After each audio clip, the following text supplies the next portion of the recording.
Hare Krishna. Om Jnana Timirandasya Jnananjana Shalakaya Chakshur Unmilitam Yena Tasmai Sri Gurave Namaha Sri Chaitanya Manobhistam Stapitam Yena Bhutale Swayam Rupa Kadamahyam Dadati Swapadantikam Vandeham Sri Guru Sri Jutapada Kamalam Sri Gurun Vaishnavamsha Sri Rupam Sagrajatam Sahagana Raghunatam Vitam Tam Sajivam Sadvaitam Savadutam Parijana Saitam Krishna Chaitanya Devam Sri Radha Krishna Padan Sahagana Lalita Sri Visakatam Hey Krishna Karuna Sindhu Dina Bandhu Jagatpate Upesa Gopika Kanta Radha Kanta Namos Tapta Kanchana Gaurangi Radhi Vrindavaneshwari Vrishabhanu Sute Devi Pranamami Hari Vancha Kalpatarubhyascha Kripa Sindhubhya Evacha Patitanam Pavanebhyo Vaishnavibhyo Namo Namaha Jai Sri Krishna Chaitanya Prabhu Nityananda Sri Advaita Gadadhara Srivasadi Gaura Bhakta Vrinda Hare Krishna Krishna Krishna Hare Hare Hare Rama Rama Rama Hare Hare Mukam Karoti Vachalam Pangungam Pete Girim Yak Kripa Tamaham Vande Sri Gurun Dinataranam Ramananda Madhavam Sri Chaitanya. So welcome to all the devotees present today for our Bhakti Shastri class. So yeah, of course, today is a very auspicious day, Indira Ekadasi. Like how Srila Prabhupada explained in the Nectar of Devotion, that the purpose of Ekadasi is not simply to fast, restraining from eating, but the main focus of our practice during Ekadasi is to chant more and hear more. That's what Srila Prabhupada explained. Yeah, not simply to fast. So it's a good start for our Ekadasi Vrata today by hearing the Bhagavad Gita, studying the Bhagavad Gita. Yeah. So we'll continue our discussion still in chapter 8 of the Bhagavad Gita. In the previous class, we have discussed how Lord Krishna responded to Arjuna's questions, the 7 things that he asked, and then he continued by explaining the importance of remembering, especially at the time of death. And Krishna also elaborated on how a person can remember Krishna through the Yoga Mishra Bhakti. And now Krishna will compare, yeah, our today's discussion will be Krishna will compare how to remember him through pure devotion. Because in the previous section, Krishna explained about remembering him through Yoga Mishra Bhakti.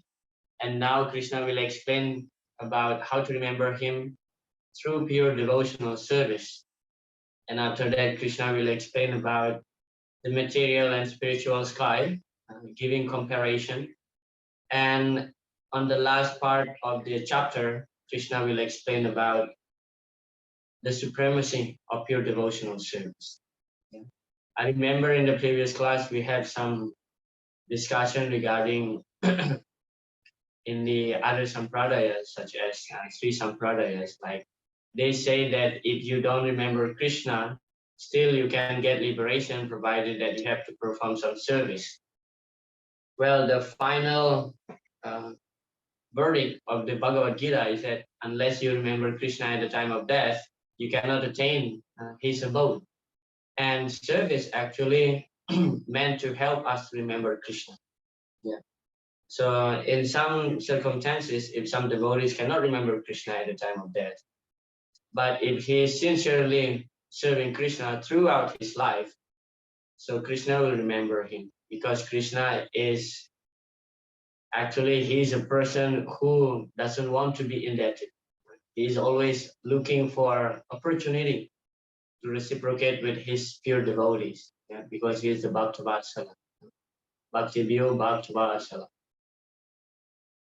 So, all right, I think that discussion should be settled now, unless we remember Krishna, so we cannot attain his abode. Okay. So now we continue from text number 14 of our discussion in this chapter.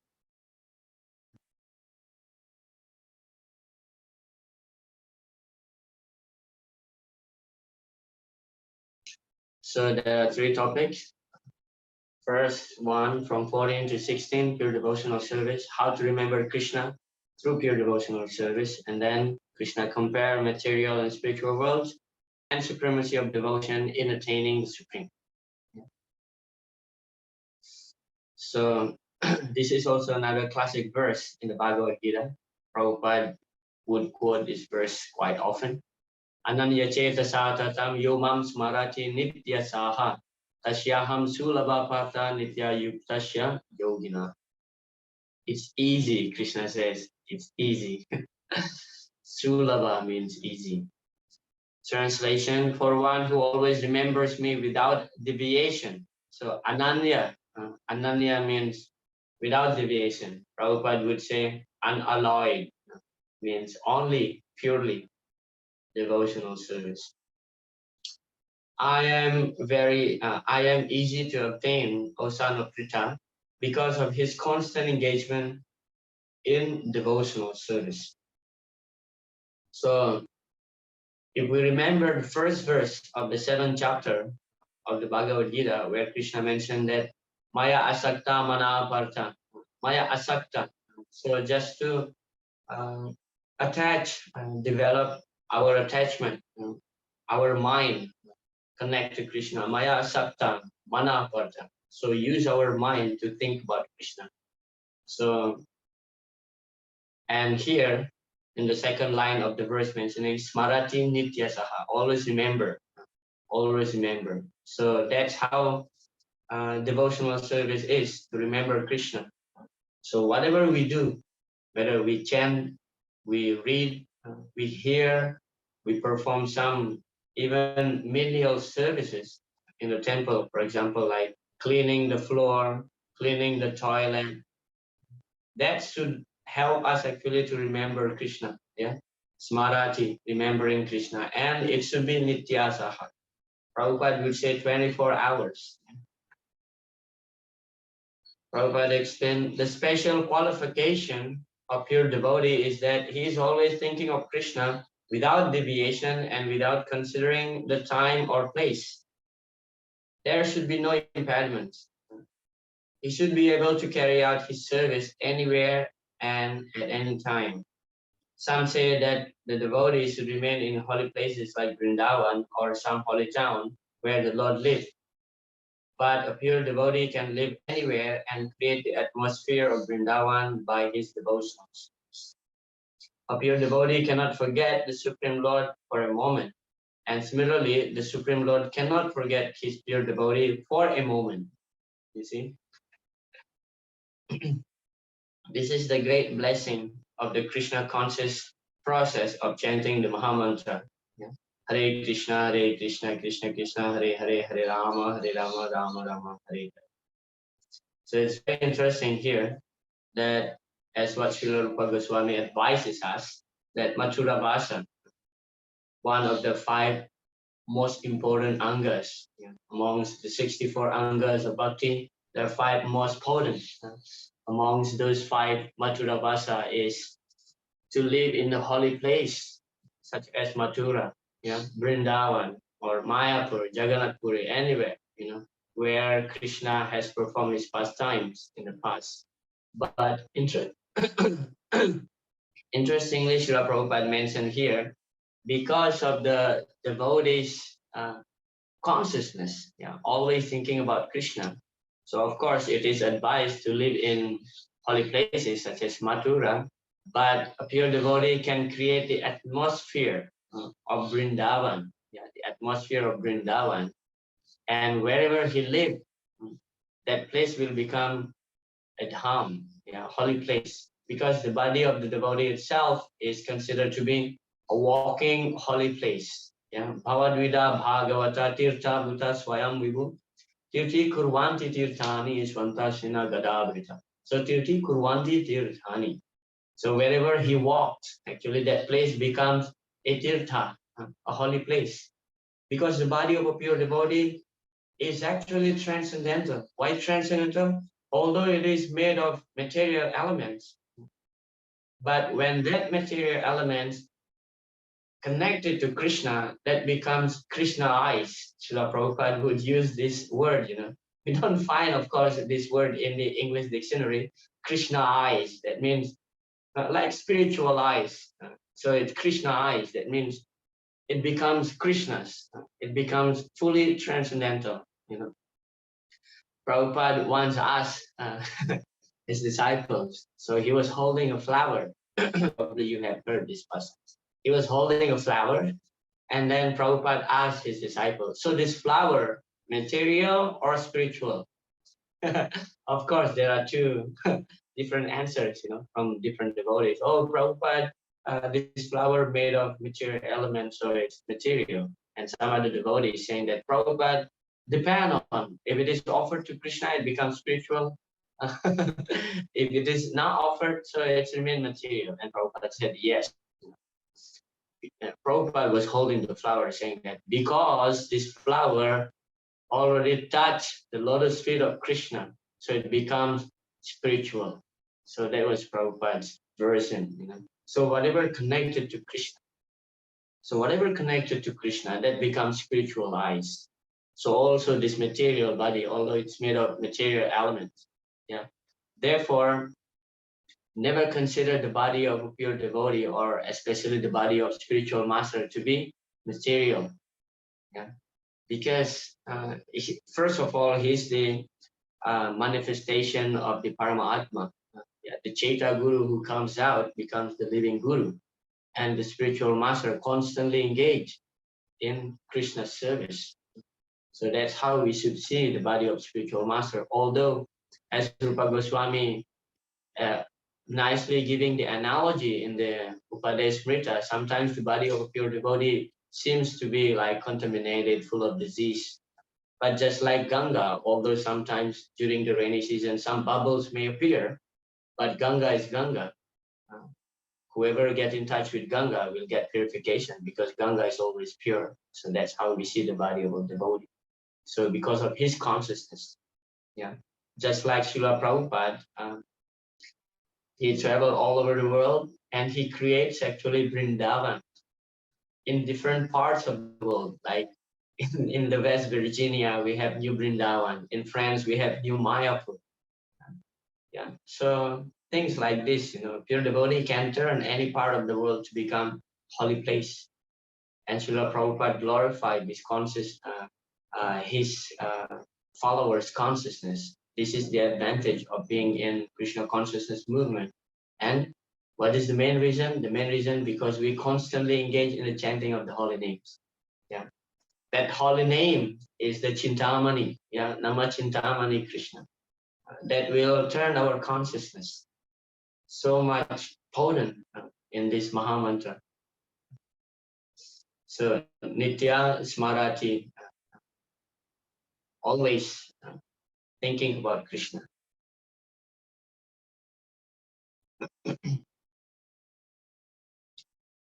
I remember that very famous interview between Srila Prabhupada and what is his name?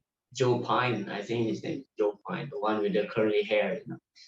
Of course, this Joe Pine is a very sarcastic interviewer, I would say, because he always tried to pull your leg down. He was asking different questions like, well, Swamiji, what is the significance of yellow robe, saffron dress? And then Swamiji, why your followers say they had things like this, kind of silly questions. And Srila Prabhupada smashed his question in every step, And finally he asked like, so Swamiji, why your follower constantly chanting the Hare Krishna? And Prabhupada give very simple answer, just to remain connected with God. Because the Hare Krishna, when we say Hare, that's the energy of God. So remain connected with Krishna. Okay. So that text 14. And then text number 15. Mamupetya punar janma dukhalaya masasvatam napnuvanti mahatmana samsidim paramam gata. After attaining me, the great souls who are yogis in devotion never return to this material world, which is full of miseries because they have attained the highest perfection. Yeah, Dukalayam means full of miseries. Asasvatam is like temporary.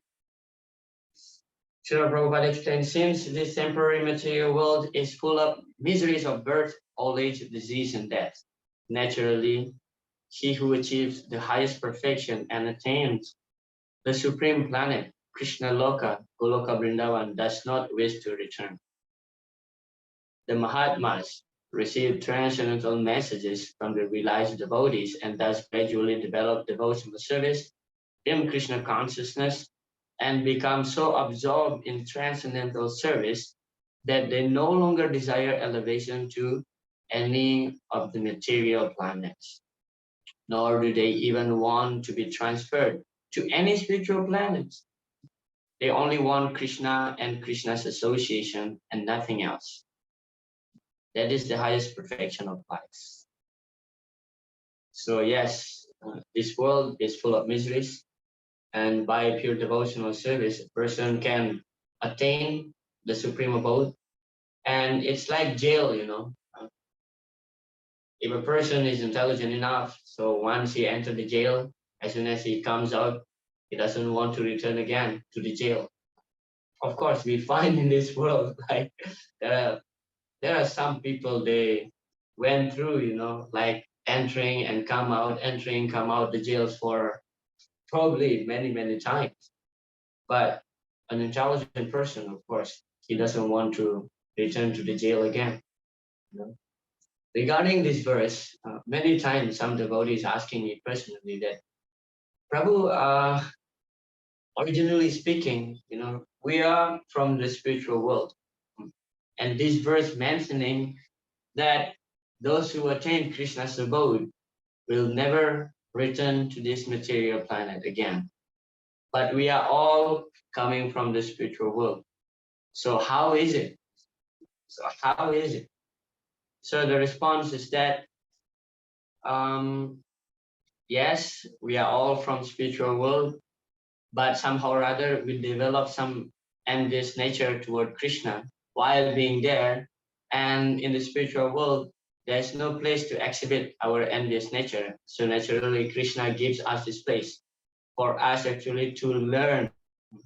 So to learn.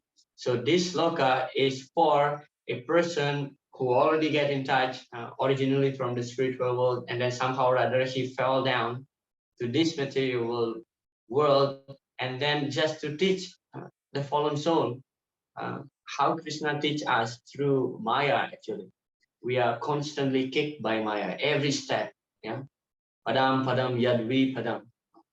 In every step, there is always dangers. This place is already stamped by Krishna. Is already guaranteed, like certified. When we receive some certificate, you know, there is a stamp and then signature. So Krishna already gave this stamp from this department, and then he signed it saying that this place is Dukalaya Masasva. So naturally, we, if we are intelligent enough, so we don't want to come back again. Birth, old age, disease, and death, plus the three kleshas. Yeah, Adidaiva, Adibautika, Adhyatmika. So this is like full of miseries, and there is no doubt even the richest person still haunted by anxieties, even up to Lord Brahma. He is also getting old. Yeah? Nobody can escape the miseries of the material world. But a person who attained Krishna's abode, yeah, Samsiddhim Paramam Gata. So Samsiddhim means the highest perfection. The highest perfection is to return to the spiritual spiritual world. But Srila Prabhupada uniquely mentioned here how the mentality of a devotee, a Mahatma devotee, yeah, They don't want even to go back home to the spiritual planet. It doesn't mean that we should not develop this desire, because it's always favorable when we are returning home back to Godhead and continue our service there. But that is the mentality of a pure devotee. You know, as long as he serves Krishna, it doesn't matter. You know, Narayana parasarvena kutaschana vivyati swarga pavarga narakesu api tulyata darsina. So api tulyata darsina, it doesn't matter for him because he always see the opportunity to serve Krishna. Yeah. Because Narayana para means he has devotion to Lord Narayan in his heart. So Swarga Pavarga Narakesu, whether he's in heaven, he gets liberation, or even he's in the hell. You know, like one time how our Shyama Sundar Prabhu, Srila Prabhupada's disciple, so he has some case in the past, being a drug dealer. So finally, after become a devotee, so some cops came to the temple and arrested him, and then he's actually should go to the jail for a few months. I think he mentioned 9 months. So before he was brought to the jail, so he went to Prabhupada asking for his permission. So he said that, so Prabhupada, now I have to go to the jail. And Prabhupada said, why? He said that, well, in the past, you know, I was a drug dealer. So now they found my case and, you know, I have to be punished. And Prabhupada said, oh, you don't worry. I also a drug dealer in the past. You see how Srila Prabhupada dealing with this matter is like so casual, taking it very easy, so lightly. Prabhupada said, don't worry, I'm also a drug dealer. And then, yes, Prabhupada, but I have to go to the jail. And Prabhupada said, you don't worry, Krishna was born in the jail. Krishna was born in the jail. And Prabhupada said, he actually said that Prabhupada give a hug and just pat his head like a father to a child. He said that you don't worry, as long as you continue to chant Hare Krishna, everything will be fine. Everything will be fine. So yeah, so he was brought to the court, and then he went to the jail because they see that actually he well behaved in the jail. So his punishment was reduced. Actually. Very soon he came out from jail. So yeah, as long as you chant Hare Krishna, doesn't matter. You are in the temple or you are in the jail, no problem. Prabhupada said. And how Prabhupada, being a pure devotee, deal with any problem in life. Like he always being Krishna conscious. You know? He sees everything in connection to Krishna. Yeah. That actually makes one remain in the spiritual platform. Yeah.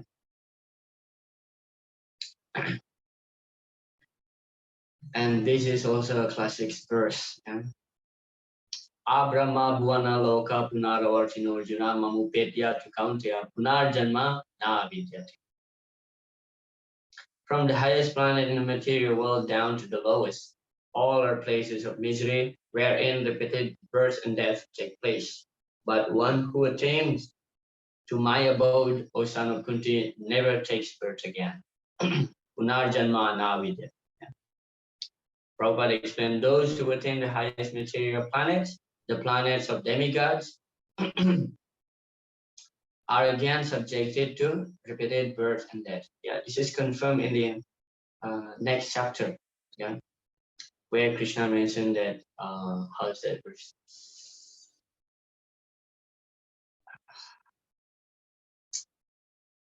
Forgot how it starts. Very beautiful verse. Yeah, mentioning that after the pious credit finish in the heavenly planet, so you have to come down again. Shine punya martyalokam shanti. That's how it's. Shine punya martyalokam. So this earth is known as the Mrityu Loka, place of birth and death. Yeah. If you go to heaven, well, Shine punya. After your pious credit finished, so you have to come down again. But if, Prabhupada said, on Brahmaloka, one does not cultivate Krishna consciousness, then he must return to earth. Those who progress in Krishna consciousness on the higher planets are gradually elevated to higher and higher planets. And at the time of universal devastation are, are transferred to the eternal spiritual kingdom.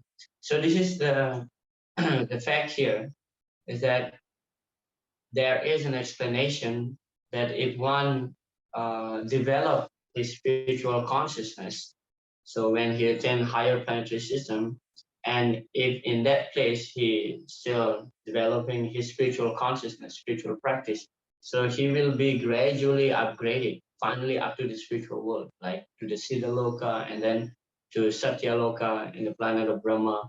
And then at the time of annihilation, complete devastation. So if he maintain his spiritual consciousness, so he will go back to Vaikuntha along with Brahma.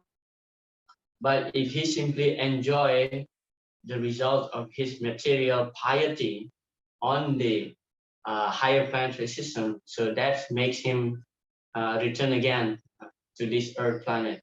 Yeah, and then he has to accumulate again piety, his pious credit, the piety, the sukriti. Like how we see Srila Sanatana Goswami narrates the pastime of Gopakumar, yeah, in the Brihad Bhagavatamrita, the journey of Gopakumar. Gopakumar is a boy from Govardhan. He's a son of a Gopa, Gopakumar.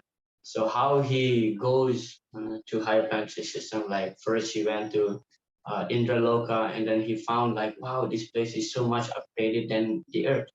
And then Indra said, this is nothing. If you go to higher planetary system, you'll find more. And it goes like that, you know. He compare, even up to the Brahma Loka, the planet of Brahma. He thought that that's the end, that's the peak of the universe. You know, of course, in terms of material realm, yes, it is. But he thought that this place is place of eternity. But Brahma explained that no, there is higher place. And then he went to Vaikuntha, to Vishnurata. He found like, wow, yes, this is incredible. And then even Vishnu said, even higher than this planet is still more. And then he went to Ayodhya, he went to Dwaraka, and finally he reached Goloka, where Krishna hugged him finally.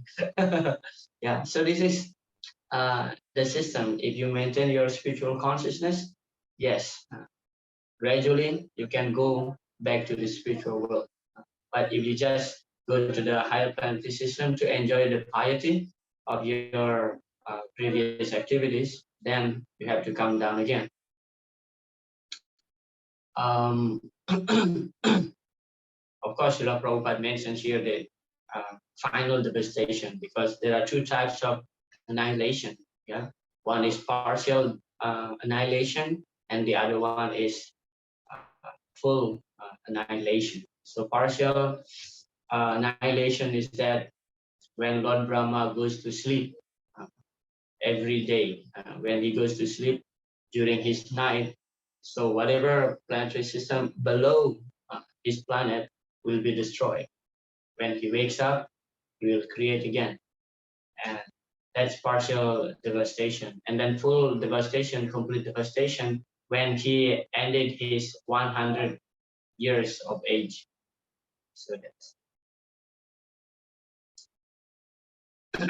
yeah. Srila Prabhupada explained in a lecture. This is regarding the text number 40. Ananya Cheta Satatam. Satatam means always, 24 hours, 100%, without any deviation. This is Krishna consciousness. If anyone is engaged in such Krishna consciousness, 24 hours and 100%, then Yomam Smarati Nityasaha, always remembering. Now, suppose if you are engaged in some work, naturally you will be thinking of that particular work. Then you go to your office and work. Oh, you have to think always of the office business. This is quite natural. Similarly, if you engage yourself in the business of Krishna consciousness, naturally you will be thinking of Krishna. Therefore, it is said, Yomam Smarati Nityasaha, always remembering me. Tasyaham Sulabha Partha, my dear Partha Arjuna, for him I am very cheap. Sulabha means very easily available. So 24 hours. 24 hours. It seems that Srila Prabhupada, we cannot negotiate on this statement, 24 hours. Yeah, of course, for our level, it's like, oh, 24 hours. How is it possible? Many devotees also asking, oh, Prabhuji, what about when we are sleeping? Of course, Prabhupada explained that when you sleep, to maintain the body, remain fresh for the service to the Lord in the next day. So that sleeping also considered to be service. And Srila Prabhupada explained very nicely, before you go to the bed, you take a cup of milk and you read Krishna book. So uh, that night Krishna will come to your dream. So that's also service. So 24 hours. If we see how Srila Prabhupada's life is, he is exemplary on his statement on 24 hours. Did I tell you the story of Udayananda Prabhu? No? There was one of Srila Prabhupada's disciples. His name is Udayananda. Udayananda Prabhu. So he was in Vrindavan. So that time was festival. So he was so exhausted. And every devotee, everybody was exhausted. Festival means service and a lot of things to do. And then it happened during that day, he escaped to Loi Bazaar. He escaped to Loi Bazaar and actually he ate so much jalebi, the sweet jalebi, and then he got stomach upset. At the time when the curtain is closed at night, so everybody was sleeping. The deities are sleeping. Krishna Balaram, Radha Shyama Sundar, are sleeping. And then he's the only person who awake, he thought. Why awake? Because he has to go to the toilet and take bath every 10 to 15 minutes. He got stomach upset. And he thought that it's already like 1 o'clock at night. He thought that he will not be able to sleep anyway. So let him to chant his round. So he picked up his beads and start chanting. And he feel like, oh, okay, let me have a walk. And then he went out from his room. And then after some point, he thought that let me join the 24-hour kirtan. But being midnight, it's already like almost 2 o'clock, being midnight. Like the kirtan is like so slow. And he thought that this kirtan is not for me. If I sit here, I would fall asleep. Rather, he would continue to chant his rounds and have a walk around the temple. So when he reached Srila Prabhupada's room, behind Srila Prabhupada's room, actually, he saw that Srila Prabhupada's light still on at that hour. What does it mean? Srila Prabhupada didn't sleep. At that hour, Srila Prabhupada didn't sleep. And then he was approaching Srila Prabhupada's room from backside of his room. He found out actually Srila Prabhupada still working on his commentary to the Srimad Bhagavatam. And then he said that he could clearly hear when Srila Prabhupada using his dictaphone mentioning that so Srila Vishnurata Chakravarti Thakur on his commentary on the Bhagavad Gita says so and so. That's like already 2 o'clock at midnight. So Srila Prabhupada did not sleep. So he was chanting behind Srila Prabhupada's room finally. And then Prabhupada's servant noticed and he just told Prabhu that, oh, better you go. But what we can learn from here, Srila Prabhupada didn't sleep. That's what 24-hour means.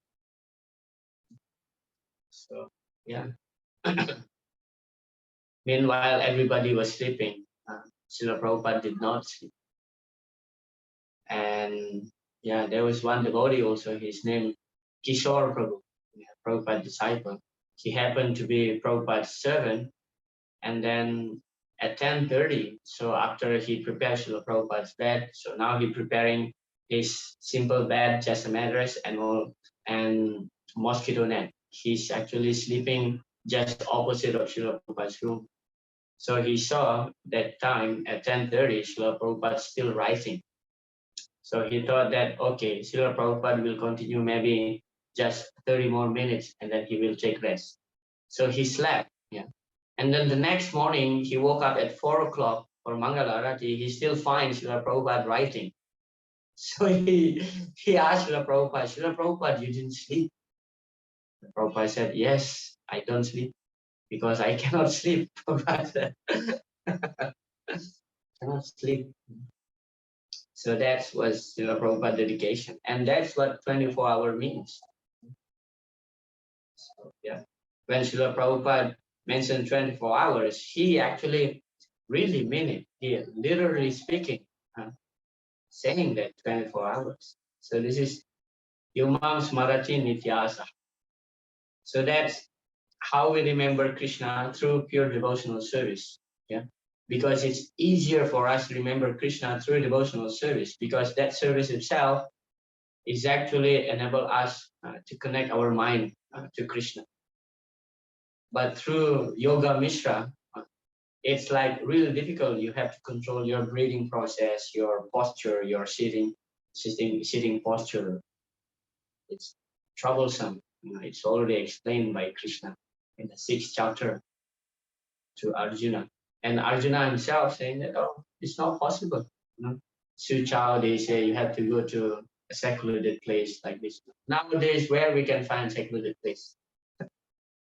Especially people love to stay in the city.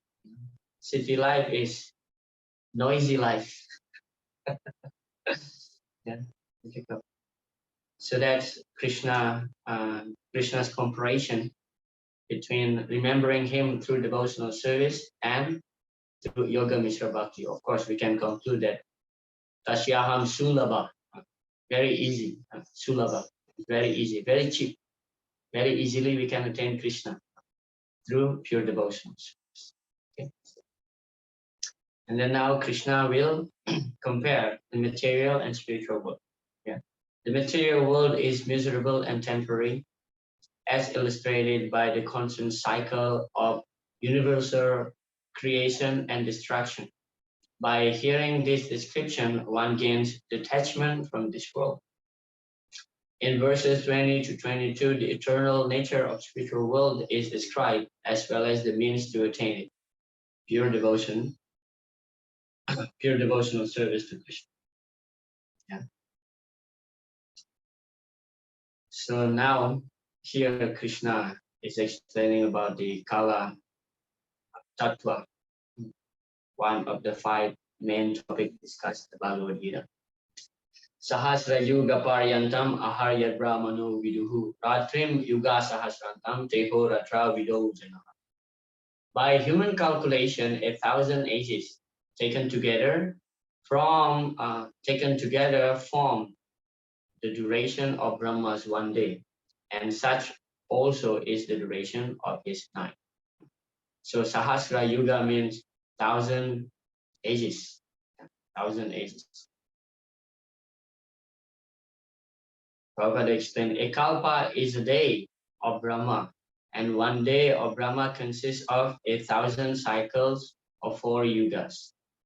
So this Satya, Treta, Dwapar, and Kali, one cycle is known as the Divya Yuga. Yeah, Divya Yuga. So one day of Brahma consists of 14 manvaras. Yeah. In one day of Brahma, there are 14 manvantaras. And then in one manvantara, in one manu period, there are 71 Divya Yuga. So there are 71 Divya Yuga. So if we calculate like 71 times 14 and then times 4, because in one Divya Yuga, there are 4 ages. So that's actually, I did some calculation, 996, I believe, 996. So it's close to 1,000. So if we make round figure, it it becomes like Sahasra or 1000. So, and it is unique that actually uh, the age of Lord Brahma now he's in his 50th year, and then we are situated in the seventh Manvantara. Among these 14 Manvantara, we are situated in the seventh Manvantara, and we are now in the 28th Kali Yuga, in the 28th Kali Yuga. Amongst the 71 Divya Yuga, we are situated in the 28th one. You can find this description in the Chaitanya Charitamrita, in the Adi Lila, in the beginning. So that is one day and one night also, another 1000 age. The cycle of Satya is characterized by virtue, wisdom, and religion, there being practically no ignorance and vice. And the yuga lasts for how much? 1,728,000 years. And then in Treta Yuga, vice is introduced, and this yuga lasts for 1,296,000 years. And then in Dwapara Yuga, there is an even greater decline in virtue and religion, vice increasing. And this yuga lasts for 864,000 years. And finally, in Kali Yuga, the yuga we now been experiencing over the past 5,000 years, there is an abundance of strife, ignorance, irreligion, and vice, true virtue being practically non-existent, and this yuga lasts for 432,000 years. So this is the description of all the yugas and how actually the duration of the yugas every time decreasing, and similarly the duration of one's life. It is mentioned that in Kali Yuga, maximum one may live up to 100 years. Of course, nowadays, sometimes very rare we see like people reaching that age. Even sometimes we still find some people live more than up to 100 years. But in average, when you become like 70 or, even 60, you will be considered to be very, very old. In the 12th canto of the Srimad Bhagavatam, it is described that toward the end of the Kali Yuga, so maximum people age will be 25 years old. 25. So, yeah. Degrading. So now, here is how much is kalpa?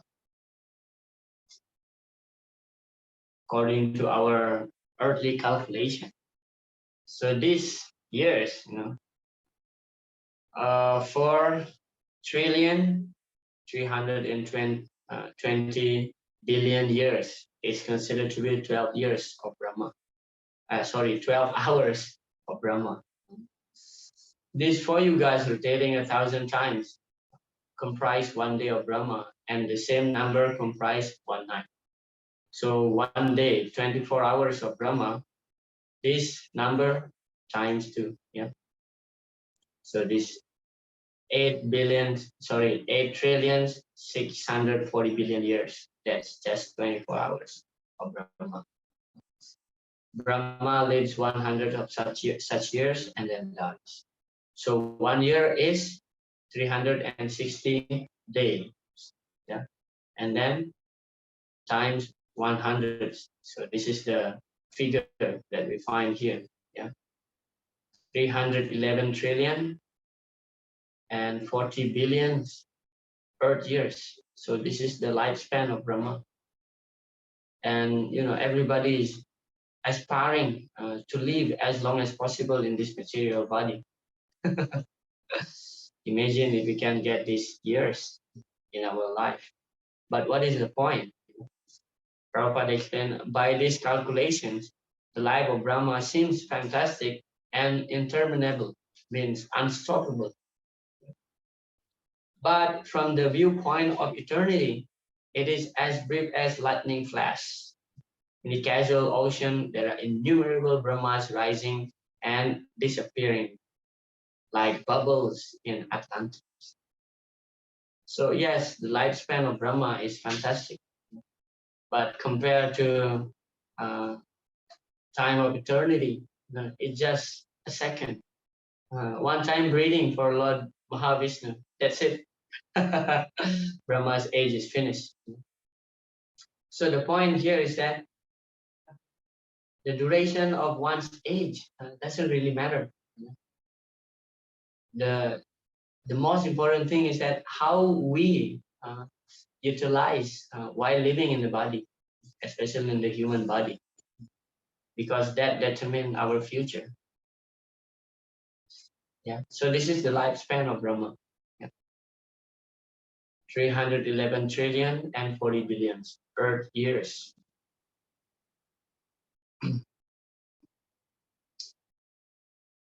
Text number 18. At the beginning of Brahma's day, all living entities become manifest from the unmanifest state. And thereafter, when the night falls, they are merged into the unmanifest again. So this is the partial annihilation. Prabhupada explained in this lecture, now this duration of Brahma, the material manifestation in the lower status, this planetary system, when Brahma days is finished, all this planetary system becomes covered in water. There is devastation. Yeah, devastation. And when again Brahma, the Supreme Person in Brahmaloka, he rises up, then again creation begins. That is the law of creation. Yeah. So this is partial annihilation, as I mentioned earlier, that during the night of Brahma, the lower planetary system are submerged in waters of Garbhodaka oceans.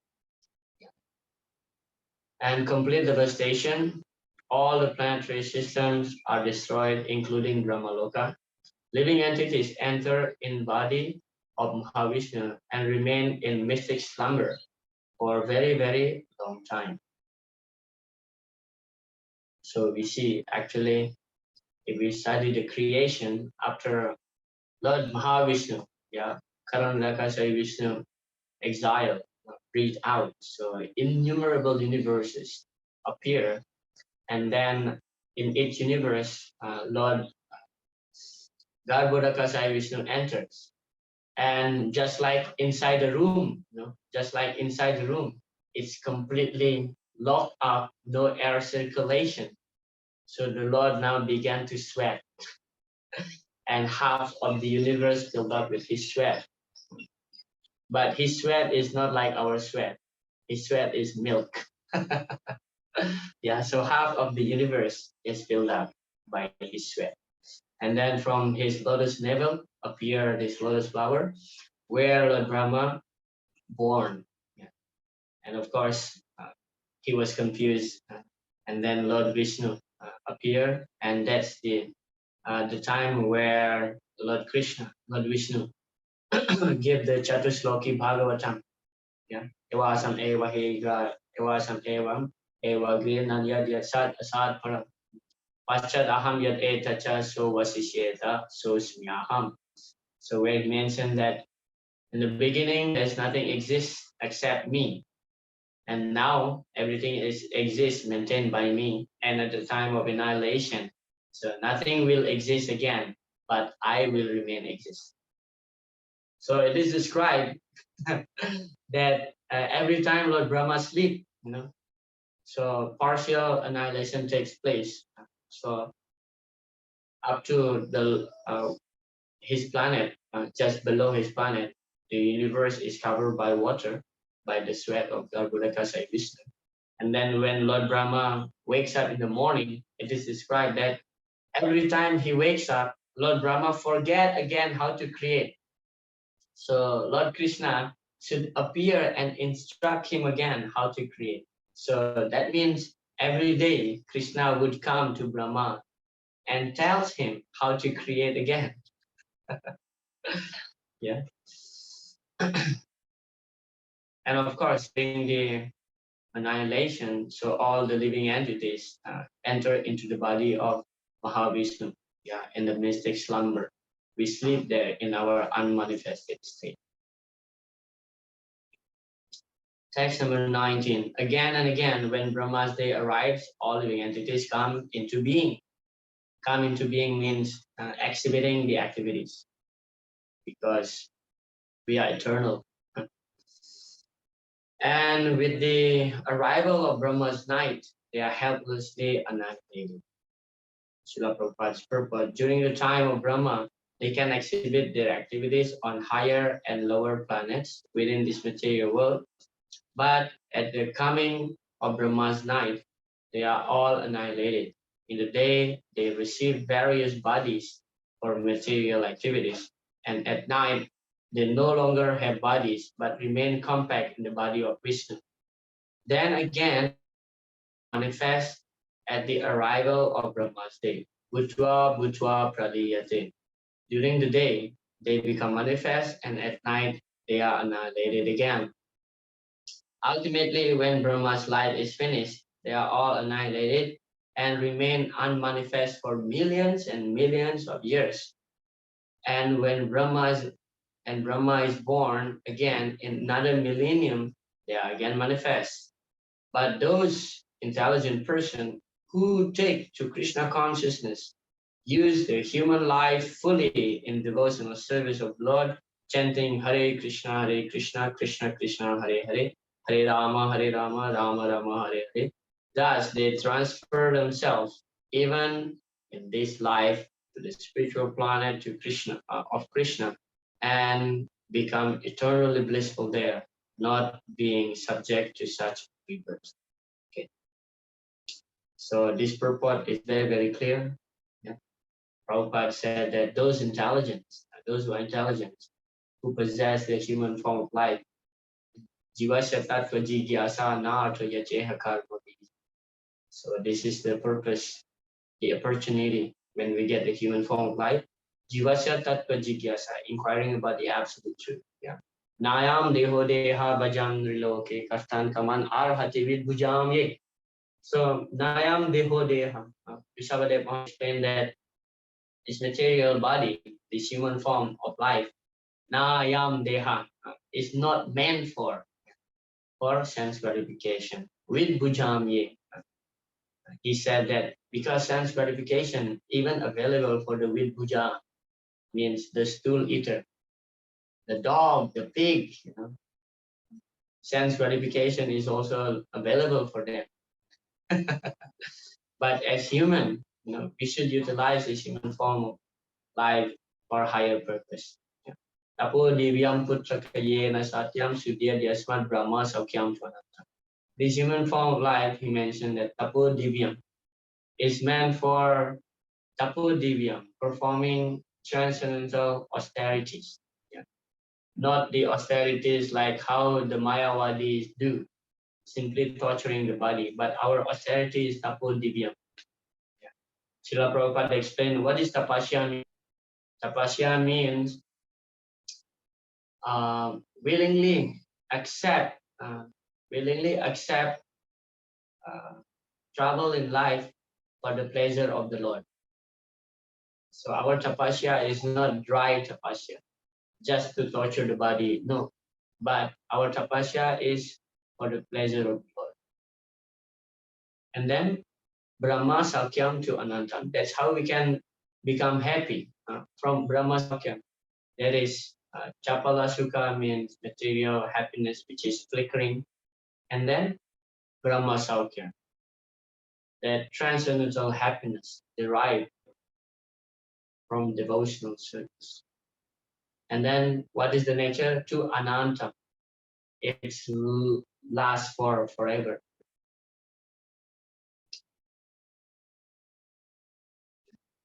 The Prabhupada again mentioned here about the chanting of the holies.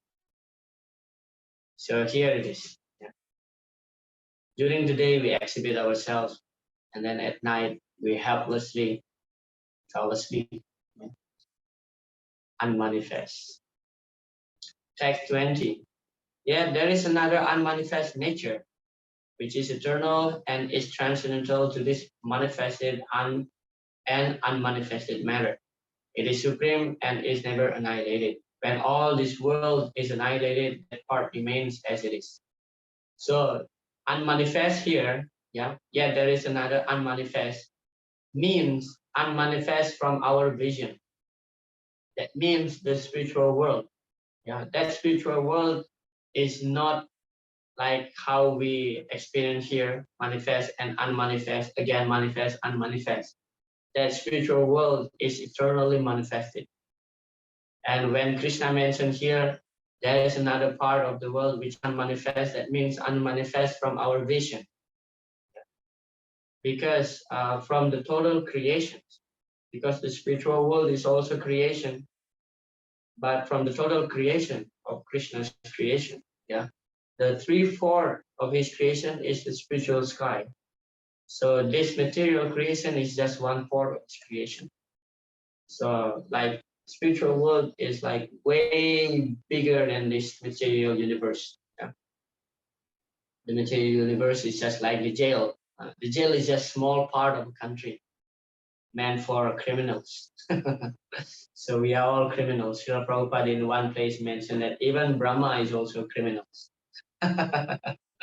Even Lord Brahma is also a criminal because he's in the jail.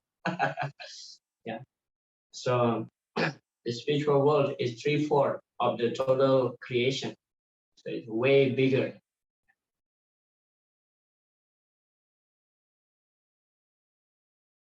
Krishna's superior spiritual energy is transcendental and eternal.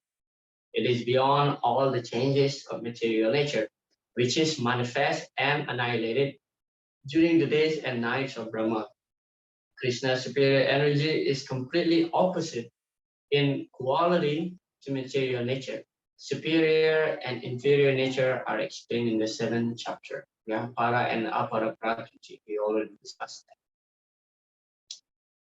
And then, section 21, that which the Vedantis describe as unmanifest and infallible, that which is known as the supreme destination, that place from which, having attained it, one never returns. That is my supreme abode, Krishna says. The supreme abode of the personality of Godhead, Krishna, is described in the Brahma Samhita as Chintamani Dham, a place where all desires are fulfilled. Chintamani Prakarsa. All the desires is fulfilled because there is Kalpa Vriksha, wish fulfilling tree. In the Bhagavad Gita, Lord Krishna gives only a small hint of his personal abode, Goloka Vrindavan, which is the supermost planet in the spiritual kingdom. A vivid description is given in the Brahma Samhita. When one attains to it, he never returns to this material world. Krishna's supreme abode and Krishna himself are non-different, being the same quality on this earth. Vrindavan, 90 miles southeast of Delhi, is a replica of that supreme Goloka Vrindavan located in the spiritual sky. See? So Srila Prabhupada mentioned here Krishna just gave us a glimpse about his address. If you want to go to meet somebody, you have to know his address. So Krishna is giving us a hint here. But a vivid explanation we can find in the Brahma Samhita. His abode is known as Goloka Vrindavan.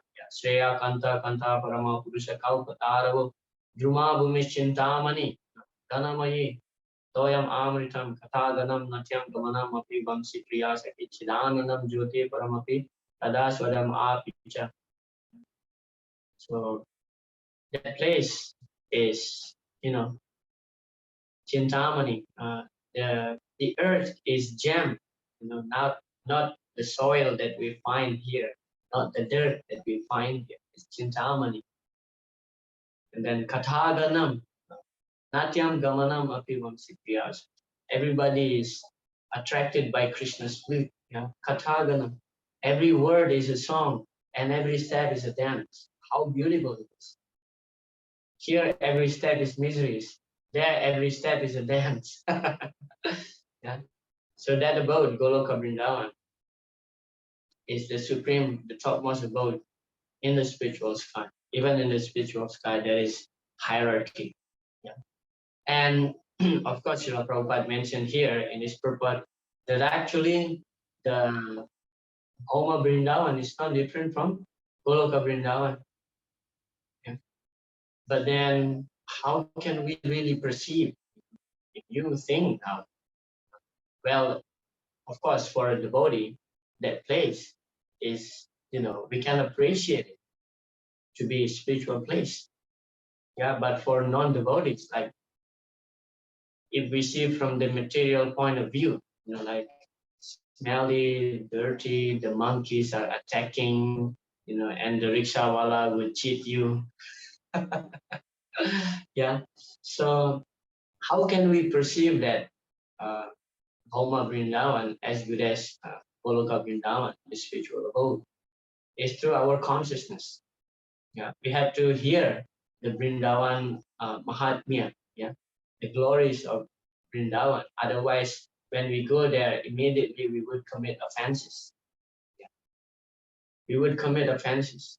First of all, we have to hear about the Bhoma Vrindavan, the glories of Bhoma Vrindavan. Then we can really feel the atmosphere of spiritual planet. Yeah. Otherwise, we see like some cows eating some garbage. It's so sad seeing it. Then how we can feel this? Yeah. So through our consciousness, by hearing, yeah, hearing the glories of Vrindavan. Yeah, otherwise, it's hard, to perceive that very place is spiritual abode. It's really hard, especially nowadays. Uh, one devotee told me, of course, I didn't visit Vrindavan since 3 years now. Corona. 3 years. I didn't go to Vrindavan. I remember my last visit in Vrindavan is Kartik 2019. So yeah, it's been 3 years now. So one devotee just returned from Vrindavan recently. He told me that every morning in the temple after the Mangalarati during the announcement, they announced that uh, it is advised that for the Matajis not to go out alone at night because there are a lot of robbers. Then how we perceive this place to be spiritual world. So unless we hear, fix our consciousness first. We meditate, like how Akrura, before he reached Vrindavan, so he meditated on the pastimes of the Lord.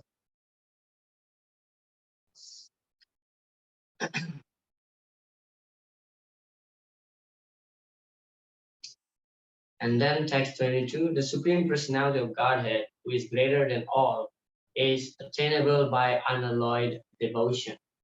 Although he is present in his abode, he is all pervading and everything is situated within him. Yeah. The Brahma Samhita, again, Prabhupada mentioned about the Brahma Samhita. Brahma Samhita described the supreme abode as Ananda Chinmaya Rasa, a place where everything is full of spiritual bliss. All the variegatedness manifests there is of the quality of spiritual bliss. Oops, too fast. To enter Krishna's supreme abode or the innumerable Vaikuntha planets is possible only by bhakti, devotional service, as clearly indicated here by the word bhaktya.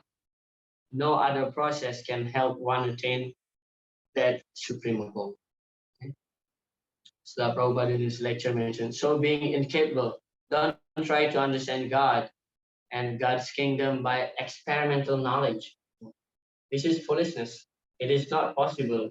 You have to understand by hearing Bhagavad Gita, and there is no other way. Just the same example, you cannot understand who is your father by experimental knowledge. You have to simply believe your mother. Similarly, you have to believe this Bhagavad Gita. Then you can get all this information. There's no possibility of experimental knowledge. But if you become advanced in Krishna consciousness, you will realize, you will realize. So up to this point, Srila Prabhupada compare the material and the spiritual nature, and then how to obtain it. How to obtain is through devotional service, pure devotional service. Yeah. We may ask question why Krishna again and again comparing this material and spiritual world. He already mentioned that in the 7th chapter when we talk about the para prakriti and apara prakriti. And then here again, Krishna compare the material and spiritual nature. And in fact, in the 9th chapter, in the next chapter, Krishna will also explain about his material energy and spiritual energy. So the purpose is that when you get some comparison, when you get some comparison, so you will know what to choose. Just like, okay, for example, this is in the Mataji's case, if you want to buy a washing machine or a fridge in Amazon, for example, in Amazon, there are different brands, and in Amazon, you will see the reviews of those people who have purchased the products. So by reading this review, you see like the advantage or disadvantages. And of course, you will choose the best, you will choose the best one. So similarly, when Krishna giving this description of material and spiritual abode, as an intelligent person, you would choose definitely the spiritual nature, spiritual abode. And we must go there to the spiritual world. So, all right, up to that point, whether any questions or comments regarding how to remember Krishna through the pure devotional service, comparing to Yoga Mishra Bhakti, and then Krishna compare spiritual and material nature, and how to obtain that only by pure devotion.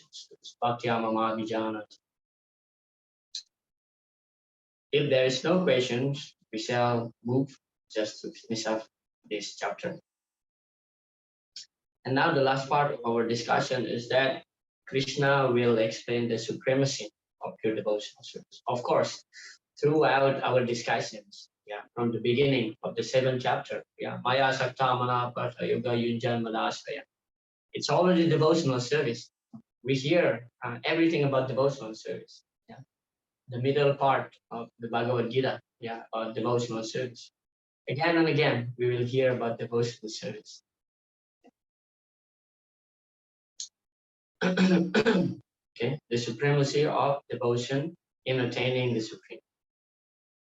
In verses 23 to 26, the Lord described the different ways of living this material world for the karmis and jnanis.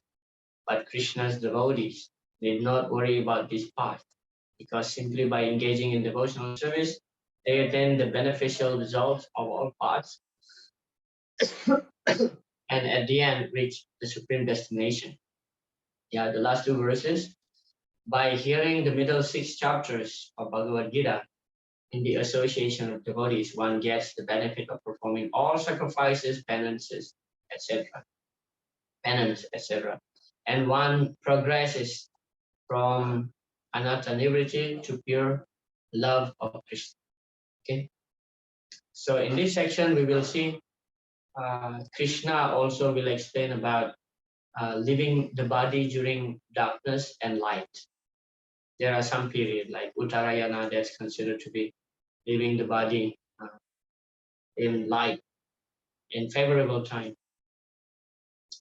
Okay. Text 23.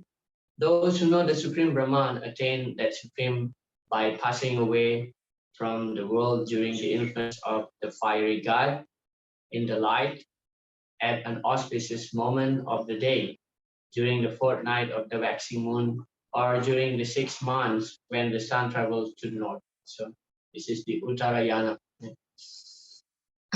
When fire, light, day, and the fortnight of the moon are mentioned, it is to be understood that that over all of them, there are various presiding deities who makes arrangements for the passage of the soul.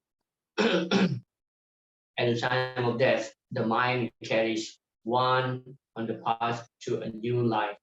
if one leaves the body at the time designated above, either accidentally or by arrangement, it is possible for him to attain the impersonal Brahmajorya. Yeah. So generally the Gyanis, yeah, the Gyanis and the Yogis, they actually a person, a perfected yogi, they can choose when they wish to give up their body. If we see in the life of grandfather Bhishma, yeah, Bhishma Pitamaha, he gets the boon of, uh, to live his body according to his own will. So if we see that why he remained on the bed of arrow, why he remained suffer, first of all, he wants to see Yudhishthira Maharaj to be on the throne. Second, he was waiting for the Uttarayana. He was waiting for that period, Uttarayana, when the sun moves toward the north, yeah, because that's favorable time to leave the body. But there is another explanation about his waiting of the Uttarayana, and this is very interesting. Yeah? One meaning of Uttarayana, of course, when the sun travels to the north. Another meaning of Uttarayana is the one who takes shelter in the womb of Mother Uttara.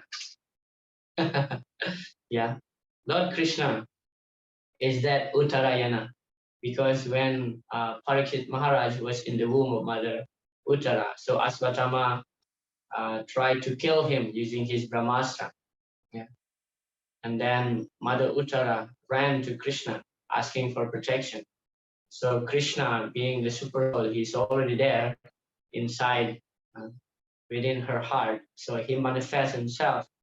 It is described exactly that his size as a thumb size. So he protect the soul. He protect the body of Parikshit Maharaj from the burning heat of this Brahmastra. So that Uttarayana, that Bhishmadev was actually waiting, is Lord Krishna, who's taking shelter in the womb of Mother Uttara. Yeah, Parikshit was being protected by Lord Krishna. So Lord Krishna is also entering the womb of Mother Uttara. From her heart, he goes to Mother Uttara's womb. Yeah. And regarding my name, many people confuse about my name. Vishnurata. Sometimes people call me Vishnurata. They thought that my name is Vishnurata. I am the chariot driver of Lord Vishnu. Some devotees speculate like that. But actually, this Vishnurata is not the name of Parikshit Maharaj.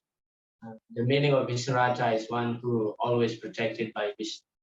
Anyway, that's my ego just want to share about what is the meaning of my name. So yeah, the perfected yogis, they can choose when they wish to leave the body. Yeah. And Srila Prabhupada explained here that either by accident or arrangement, if someone leave the body during this favorable time, during light time, so they will attain liberation. But what kind of liberation is Brahmajyoti liberation, which is not at all desired by the devotees. Yeah? But for the yogis, for the jnanis, they desire. Mystic, mystic who are advanced in yoga practice can arrange the time and place to leave the body. Others have no control. If by accident they leave at an auspicious moment, then they will not return to the cycle of birth and death. But otherwise, there is every possibility that they will have to return. However, for a pure devotee in Krishna consciousness, there's no fear of returning, whether he leaves the body at an auspicious or inauspicious moment by accident or arrangement. Because as we have discussed earlier, that pure devotee is always in spiritual abode, in spiritual place, because he remain engaged in devotional service. Yeah.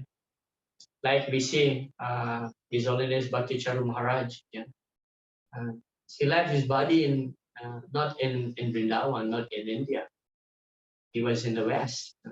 But what matter? The matter is that his consciousness. Therefore, Srila Prabhupada explained, your devotee doesn't mind to come back to the material world again. Your devotee doesn't mind where and when he will leave the body. Doesn't really matter because he always connected with Krishna. That is his ticket to go back to God. Remain connected with Krishna. Text 26. According to Vedic opinion, there are two ways of passing from this world, one in light and one in darkness. When one passes in light, he does not come back, but when one passes in darkness, he returns. Those who are pretty laborious and philosophical speculators from time immemorial are constantly going and coming. Actually, they do not attain ultimate salvation, for they do not surrender to Krishna. Okay. That's clear. Text 27, the person who accepts the path of devotional service is not bereft of the result derived from studying the Vedas, performing sacrifices, undergoing austerities, giving charity, or pursuing philosophical and creative activities simply by performing devotional service. He attains all this, and at the end, he reaches the supreme eternal abode. So here, Krishna already started to glorify the devotional service. Yeah? Automatically, one will get all this benefit. Yeah? What speak of engage fully in devotional service, just to chant the holy names. Yeah? Aho bata swapachato gariyanya jiva grivartate nama tuvi. Jiva, the tip of one's tongue, you know. If one engages the tip of one's tongue in the chanting of the holy names, yeah, Tepus tapase jihuvus hasmarya, all the result of great austerities, studying of the Vedas, performing sacrifice, visiting holy places. So all automatically derived by a person who just chant the holy name. And what speak of one chant and then engage fully in the service of the Lord. One has to study the Vedas under the guidance of the spiritual master and undergo many austerities and penances while living under his care. A brahmachari has to live in the home of the spiritual master just like a servant, and he must beg alms from door to door and bring them to the spiritual master. He takes food only under the master's order, and if the master neglects to call the student for food that day, the student fasts. These are some of the Vedic principles for for observing brahmacharya. So this is the rules, you know, being a disciple, being a student. To prioritize the service to your guru, and if the spiritual master somehow rather forget, or not calling you, not instructing you, now you can take your lunch, for example. So now you can take prasadam. Then you should refrain from taking prasadam.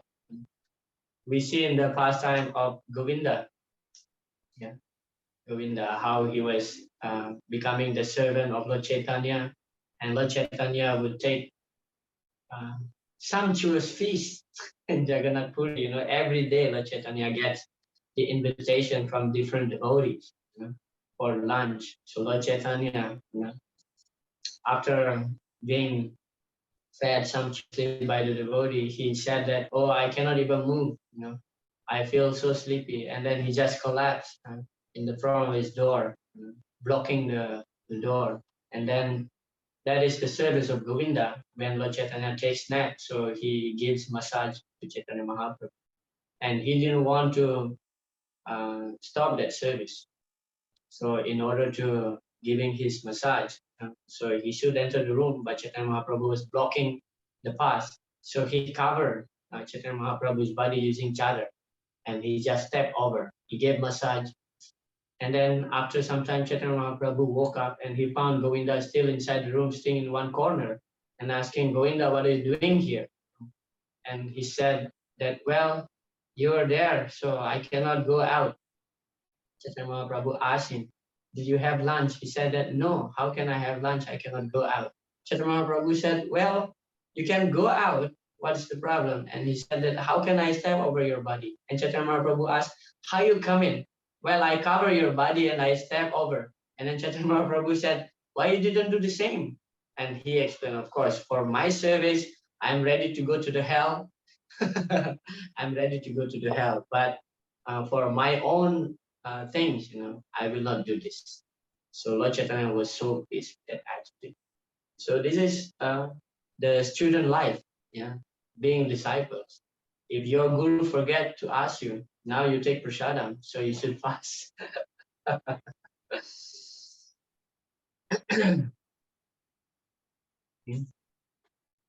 The beauty of Krishna consciousness, however, is that by one stroke, by engaging in devotional service, one can surpass all the rituals of different orders of life. One who has a little faith in Bhagavad Gita should learn Bhagavad Gita from a devotee, because in the beginning of the 4th chapter, it is stated clearly that Bhagavad Gita can be understood only by devotees. No one else can perfectly understand the purpose of Bhagavad Gita. One should therefore learn Bhagavad Gita from a devotee of Krishna, not from mental speculators. Yeah, Krishna has explained. Sa evayam maya teda yoga bhakta puratana bhaktosi me sakacheti rahasyam heta. So this is rahasyam, very confidential. Yeah, bhaktosi me sakacheti. That's the qualification. Arjuna's qualification is Lord Krishna's friend and also Lord Krishna's devotee. Yeah, Bhaktosi. So we have to learn the Bhagavad Gita or any spiritual subject matter actually from a devotee, because only devotee understands Krishna. Yeah. The non-devotee cannot understand Krishna, because Krishna reveals himself only to the devotees, because devotees are very dear to him. Just like a pin code of uh, an ATM card, for example. A man has an ATM card. Who will know the PIN code? Only the close person, such as wife, yeah, or maybe the kids also, because they are very dear to him. So similarly, Krishna reveals himself only to the devotees, to make the devotee understand about his position. Yeah. Krishna says, Naham prakasa sarvasya. I don't reveal myself to everybody, but I choose the person to whom I will reveal myself. That's important. Not only studying the Bhagavad Gita. Of course, studying the Bhagavad Gita is very important, but from whom we study is matter. Especially we have to avoid the Mayavadi philosophers. Yeah. Mayavada bhasha shinile hoi sharvanas, that will destroy our devotion. Yeah. Chaitanya Mahaprabhu explained. Yesterday I was reading in the 3rd canto of Srimad Bhagavatam in text, in the chapter 24, in one of his purports, the Prabhupada explained that the last snare of Maya, what is the last snare of Maya? Is when one thing that he's one with God. That means the Mayavadi. That is the last snare of Maya. Biggest illusion.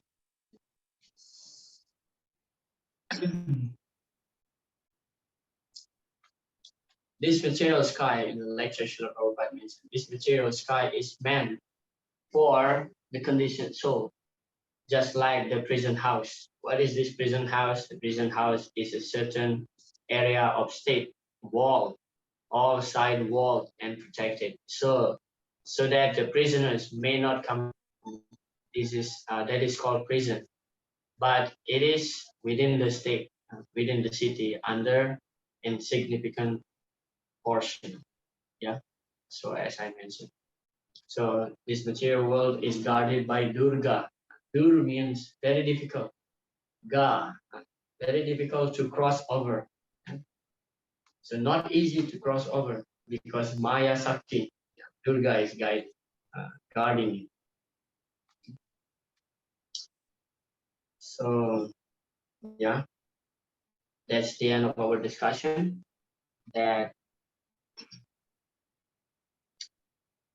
Krishna is comparing, yeah, two different ways, two different times to leave the body, and of course, for devotee doesn't matter when and where he leaves the body because he has devotion. So that is the supremacy of pure devotional service to the Lord. We don't have to be in anxiety, where to leave the body, when to leave the body, because we're always ready.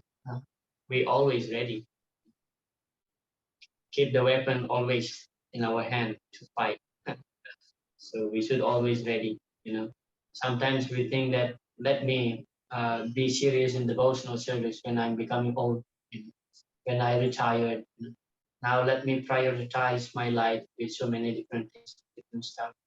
But actually, there's no guarantee that we will leave the body when we become old. We may leave the body now or after a few seconds. There's no guarantee. Yeah. Samo asya chavi brahma yan muhutam sanam vapi vasudeva nachintaya. If we forget about Vasudeva even for a moment, that's like the greatest illusion, samoha. Chavi Brahma, that's the greatest loss actually. Mahachidra, that's the greatest defect. Therefore, in the beginning of the chapter, Krishna mentioned that Antakale Chamam Eva, yeah, at the end of one's life, when we are about to leave the body, while leaving the body, if one remembers Krishna. But we don't know.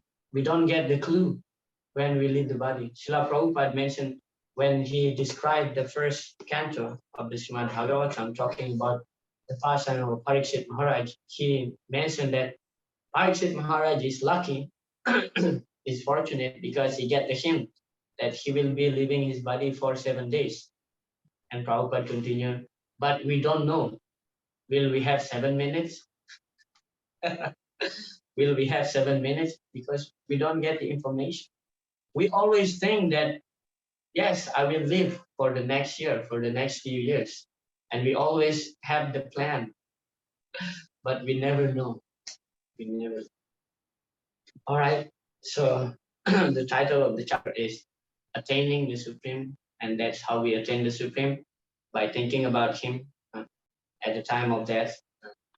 And of course, how to be able to think about Krishna at the time of death, unless we practice devotional service from now. Okay, we have 2 minutes left. Whether any last comment or questions? Otherwise, we can stop here and we will meet again on Saturday, same time. Yeah.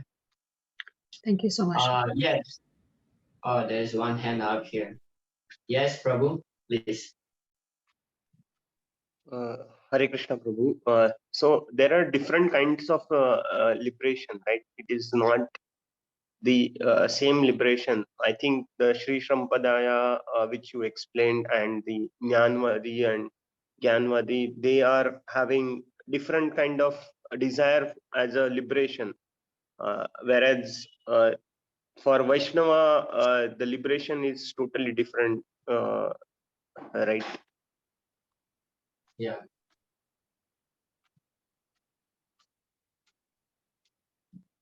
So so in this chapter, the main theme is whichever person desire for that kind of liberation, uh, uh, Krishna has provided a way to attain that, right? Okay, now I got your point. Yeah, I mean, according to one's desire, because you know, as it is mentioned, Nityo Nityana Chetanam Chetananam Iko Bahunam Yo Vidadati Kama. So Krishna, being the supreme person, Vidadati Kama, he fulfills one's desires, yeah, everybody's desire. So what you are aiming in life, so he will provide the way. Even in the 7th chapter, Krishna mentioned that for those who the demigod worshippers, even up to the demigod worshippers, Krishna give faith for that people worship the demigod. So according to your desire, because love means you cannot force somebody to love you. It should be voluntarily. So Krishna is explaining this path, yeah, light, and then during light time, during darkness, he's just giving the synopsis, giving the hint, like when to leave the body. But of course, for a pure devotee, it doesn't matter when to leave the body, during light or during darkness, because we're already in connection with Krishna 24 hours, always in Krishna's service. But for the Mayavadis who desire to merge with Brahmajotis, So they prefer to leave the body during this Uttarayana and then during the fiery god, where all the presiding deities of different planetary systems giving some favorable influences. But for us, of course, we don't want that type of liberation, Brahmajyoti liberation. And what speak of liberation? We don't even want Vaikuntha. I mean, for a pure devotee, of course, I want to be transferred to Vaikuntha. But for a pure devotee, it doesn't matter. Yeah. Salokya sarchi samipya sarupya ekatvam abhyutadhyamanam na grinati vinamat sevanam janaha. So Devahuti mentioned that vinamat sevanam janaha. The only concern of a pure devotee is to serve. Vinamat sevanam. Sevanam is the priority. These 5 types of liberation will not be becoming his priority, because when one has pure devotion to Krishna, liberation is like a byproduct. It's bonus. It's automatically obtained. For example, like when you buy some product, like in a big amount, you get some, bonus. Things like that. So yeah, according to one's intention, Krishna will fulfill that desire. Yeah. All right. Thank you so much. Srila Prabhupada ki jai. Hare Krishna.